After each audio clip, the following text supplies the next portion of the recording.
Olá, está no ar mais um Direito Sem Fronteiras. Hoje falamos da COP28. A Conferência do Clima em Dubai, nos Emirados Árabes, acontece no ano em que o planeta sofre com as temperaturas mais altas já registradas na história. E a questão central continua a ser dinheiro. Quem paga a conta e em que medida para que o planeta faça a transição energética de fontes que emitem carbono para fontes limpas, única forma de se evitar uma catástrofe até o fim do século. A Conferência do Clima é palco para todos os tipos de posições e interesses. Reúne ambientalistas e chefes de Estado, países produtores de petróleo e outros muito ameaçados por desastres climáticos, nações ricas e pobres, jovens ativistas e lobistas profissionais. No caso dos lobistas, nenhuma COP viu tantos de uma vez só. São 340 representantes de empresas poderosíssimas, como o Nestlé, Bayer e a brasileira JBS. Aliás, o Brasil é o país que mais mandou lobistas à conferência, 10% do total. É que o agronegócio é responsável por parte considerável das emissões de carbono, causa do efeito estufa, do aquecimento global. A indústria petroleira e as atividades ligadas a ela são outras grandes emissoras ao lado do carvão. Uma das questões de fundo na COP é a substituição desses combustíveis fósseis por fontes limpas de energia. Os países produtores de petróleo e carvão não querem nem ouvir falar em eliminação dos seus produtos. Aceitam discutir uma redução, mas o mais lenta possível. Os países mais ameaçados pelo aquecimento global, mais vulneráveis, têm urgência, mas em geral são pobres e têm menos influência nas decisões.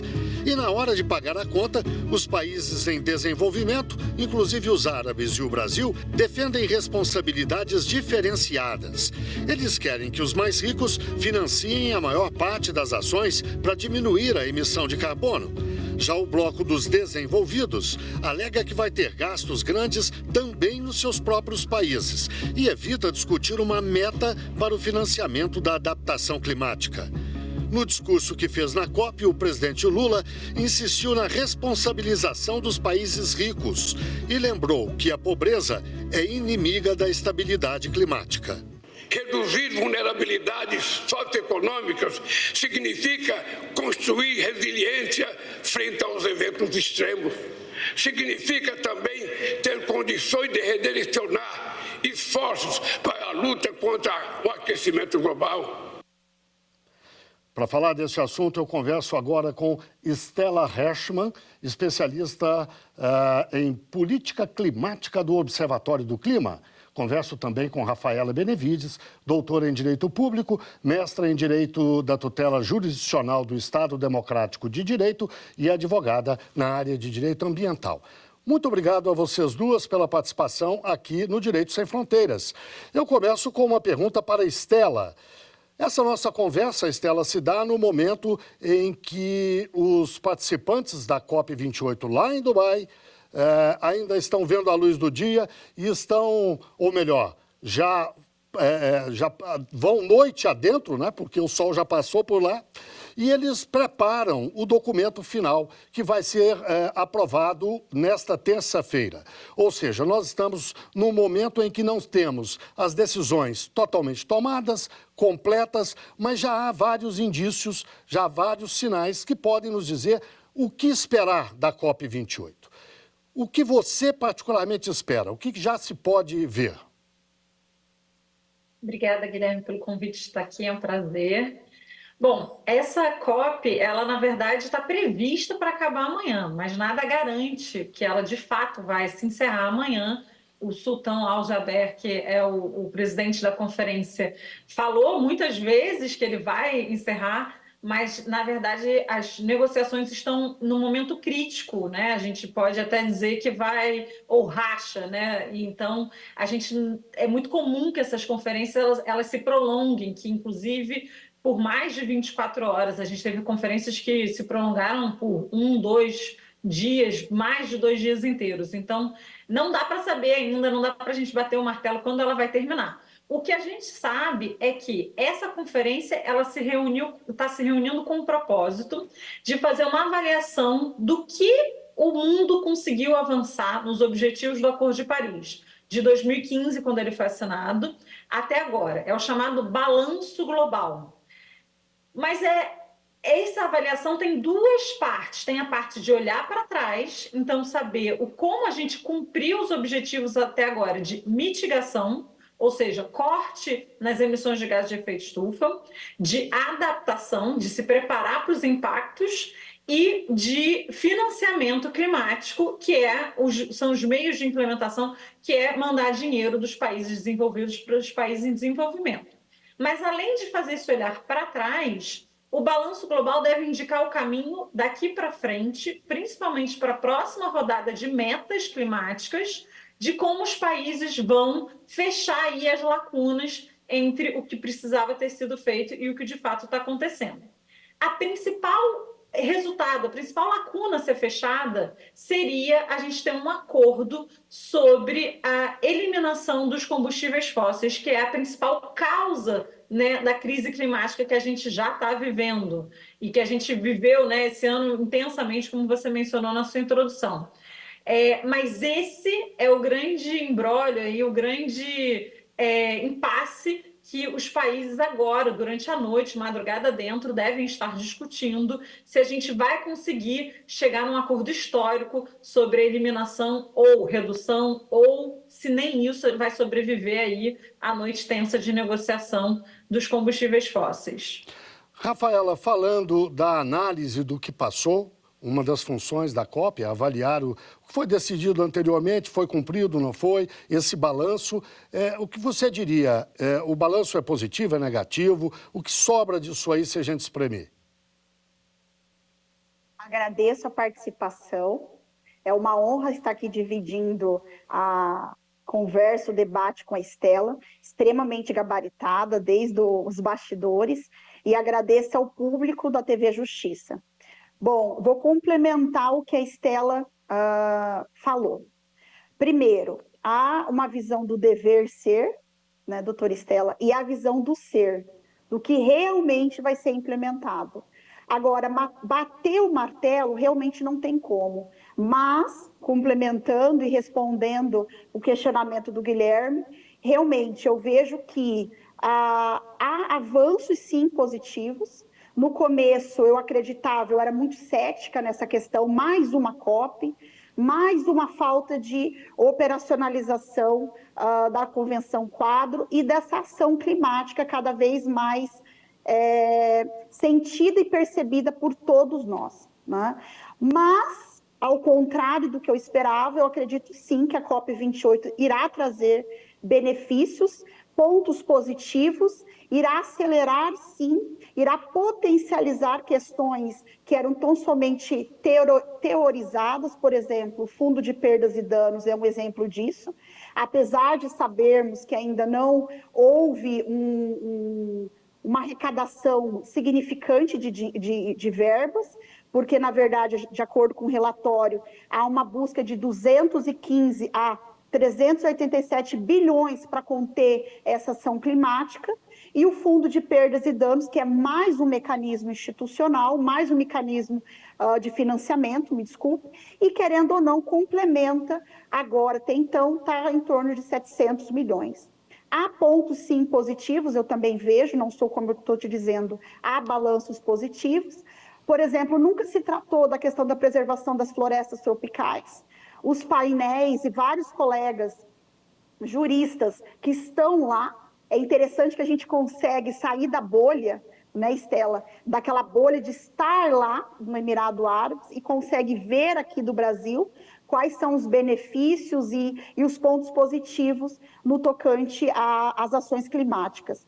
Então, assim, na questão também da participação das comunidades tradicionais, acho também extremamente interessante, uma participação muito incisiva da sociedade civil, todos nós, não só como técnicos, mas também como a sociedade civil está mais envolvente, ou seja, não se trata mais de um assunto tão somente de ecos chatos. é um assunto global e merece uma atenção e de forma bem incisiva e relevante.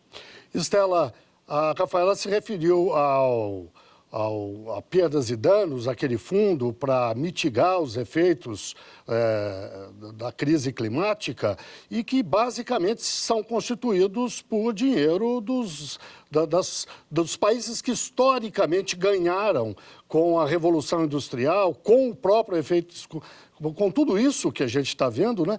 E que hoje são países ricos, desenvolvidos. A Rafaela lembrou, eles dispuseram até agora, parece que de 700 milhões de reais. 700 milhões de reais é troco numa tarefa como essa, né? 100, 300 bilhões era a meta, não se atingiu e dificilmente se atingirá num curto prazo, porque mexer no bolso não é fácil. Você tem alguma, eu não vou dizer ilusão, mas vê alguma chance de que os países ricos mudem de posição e passem a, de fato, financiar? Olha, Guilherme, são vários assuntos que envolvem dinheiro nas conversas que estão acontecendo agora em Dubai. Eu costumo brincar que cada tópico, cada item de agenda hoje em dia do Acordo de Paris vem com uma etiqueta de preço, porque a gente está na fase de implementação do Acordo de Paris, e isso tem um custo. E aí que a coisa fica real e as negociações também ficam mais reais e mais difíceis de se avançar. A gente tem alguns compromissos de financiamento.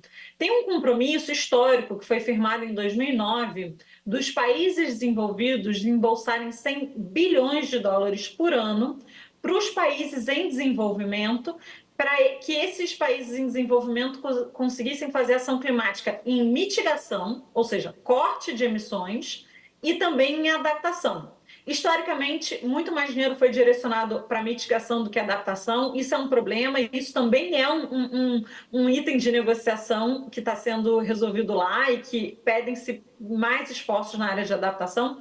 Mas o principal problema dessa promessa antiga é que ela não foi cumprida. Eles não conseguiram ainda cumprir. De 2020 a 2025, eles deveriam fazer esse aporte de 100 bilhões, e a gente já está em 2023 e não tem ainda essa meta cumprida.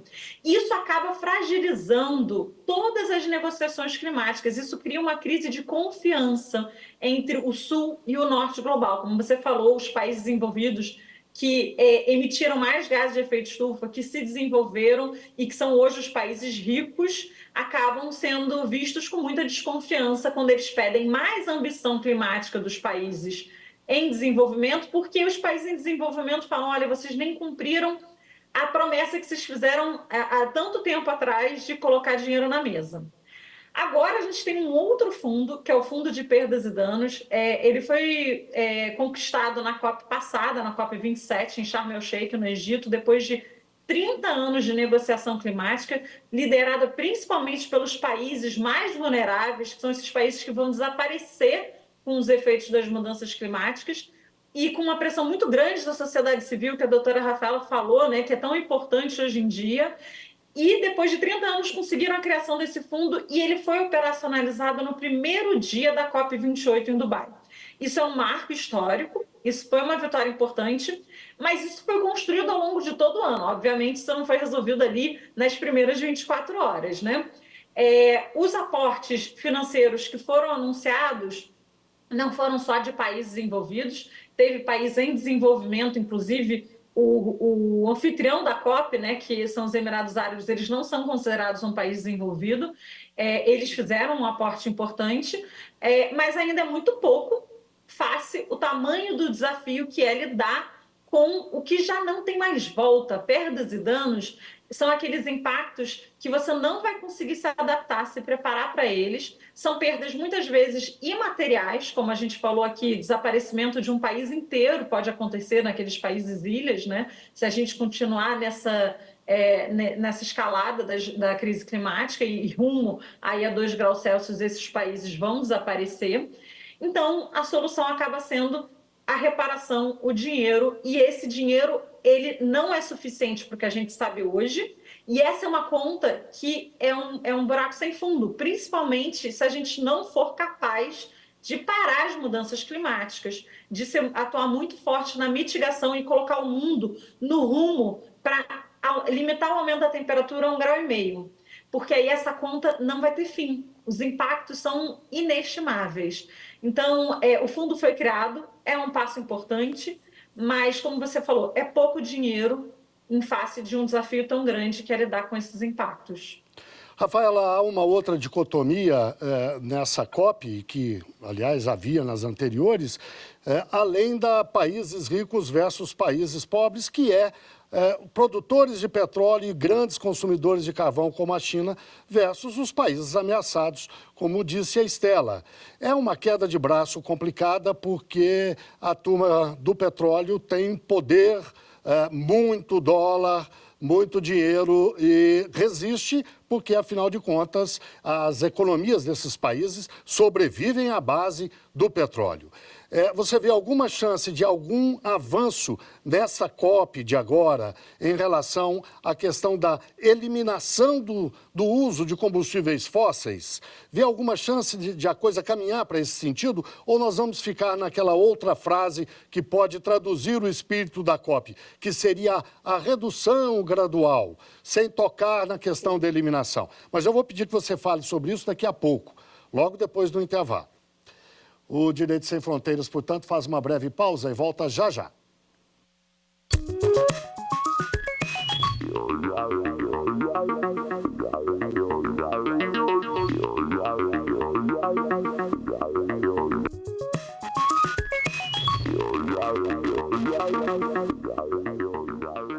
O Direito Sem Fronteiras está de volta. Hoje falamos da COP28, a Conferência do Clima em Dubai, nos Emirados Árabes, que acontece no ano em que o planeta sofre com as temperaturas mais altas já registradas na história.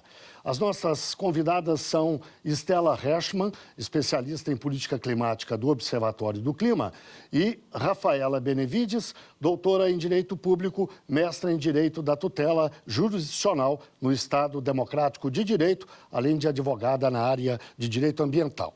Rafaela, no bloco anterior eu deixei uma questão no ar para você abordar agora.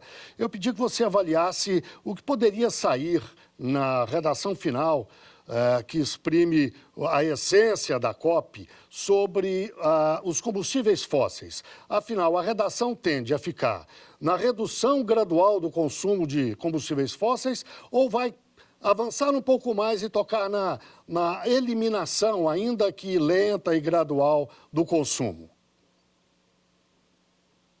Guilherme, tratar da temática, assuntos climáticos envolvendo a COP28, ela é um arcabouço de assuntos e que é muito interessante que hoje, né, dia 11 de dezembro, a gente consegue ter uma menção maior do que está acontecendo lá em Dubai. Primeira questão, já te respondendo, essa questão que foi muito levantada no começo é a questão da segurança alimentar. Eu acho que é uma temática extremamente importante e que a gente tem que desenvolver. Produção, agropecuária, segurança alimentar. A questão do envolvimento desse nexo natureza, alimentação, agricultura, uso da terra e a água.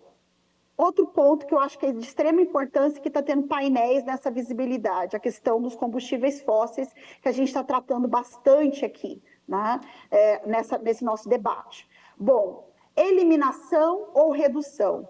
Saiu agora o último panorama da COP28. A tendência não é eliminar, né? Vamos viver no mundo real, não é eliminar, é reduzir, né? O local em si, onde está instalada a COP28, que é no Emirados Árabes, que é ele compõe 7ª posição no ranking de produção de petróleo. Hoje, o próprio presidente, que faz parte da empresa estatal petrolífera de lá. E para você ter noção, e o público ter noção, hoje os Emirados Árabes, eles produzem 4 milhões de barris por dia. Então, na verdade, eles são responsáveis por 77, 78 bilhões de barris, né? E o objetivo deles é o quê? Avançar para que eles tenham e componham os 3 principais rankings na produção de petróleo. Então, eliminar, desde já, a gente pode falar que não. No entanto, em contrapartida, a gente tem que chegar à conclusão: transição energética é importante, de fato, e muitos estão implementando isso, e custa muito, né? E o Brasil, seja falando do nosso país, o governo em si, o país em si, tem que ser mais, sim, firme, no sentido de que nós somos responsáveis por 80% das energias renováveis aqui, e estamos investindo muito na transição energética, né? Agora, eu posso falar pelos própria ala da produção agropecuária. O que eu quero dizer? Que existe sim um avanço, a segurança alimentar é importante, a transição energética é importante. Por que eu cito segurança alimentar? Porque a produção em si, ela tem toda a ligação e toda a relação na nossa discussão aqui. E querendo ou não, essa redução, pelo que eu estou entendendo, pelo que eu estou vendo, na verdade é o roadmaps que a gente fala, né? É um planejamento, mas que a tendência é para a redução e não a eliminação. Estela, o presidente Lula e a ministra Marina Silva comemoraram lá na COP28 os números que mostram houve redução do desmatamento na Amazônia, que é um dos principais compromissos do Brasil perante a comunidade internacional no que diz respeito ao meio ambiente. Ao mesmo tempo, o país vive uma situação, digamos, ambígua.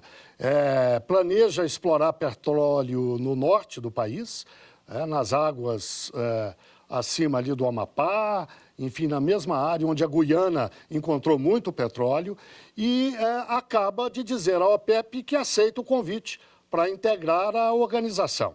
É mesmo uma situação ambígua, é contraditória? Dá para conciliar as duas coisas na sua avaliação? Olha, o presidente Lula, desde a sua eleição, né, e ele esteve na COP27 do ano passado, quando era o presidente eleito, mas ainda não empossado, ele fez questão de colocar toda a temática climática como prioritária na sua agenda. É o nosso passaporte para ser um ator internacional, um país de liderança na arena internacional. Esses discursos, eles precisam ser preenchidos na prática. E você mencionou que a gente chegou na COP, o Brasil chega na COP28 com números muito impressionantes da queda do desmatamento, 22% no último ano, e se você olhar os números desse ano, mostrando uma tendência de queda também bastante significativa. Então, a gente deixou de emitir muitos gases de efeito estufa por conta dessa redução. A gente precisa lembrar que o desmatamento é responsável por metade das emissões do Brasil, né? O Brasil é um país um pouco diferente do resto do mundo. A gente tem a maior parte das nossas emissões concentradas no setor rural. Então, se você pegar 50% do desmatamento e se você juntar com as emissões do setor agropecuário, aí você tem 3/4 das emissões do país estão concentradas na produção rural.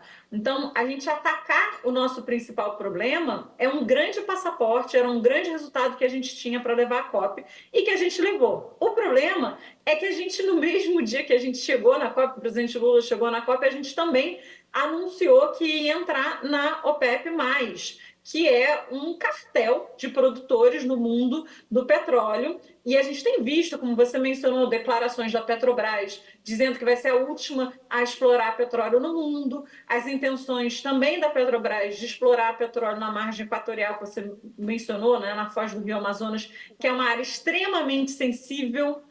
Vai ter um leilão no dia seguinte da COP de mais de 600 blocos de petróleo, inclusive muitos em terra, na região amazônica. Então, são dois discursos incompatíveis. A gente não pode ser o líder climático que a gente quer ser, que a gente está anunciando ser, e também querer ser o último a explorar petróleo. A doutora Rafaela mencionava no bloco anterior, né, que o mundo parece estar caminhando realisticamente mais para uma redução dos combustíveis fósseis e não para uma eliminação. O único problema é que se o mundo trilhar esse caminho, a gente está ferrado. Desculpa, não sei nem se eu podia usar essa expressão.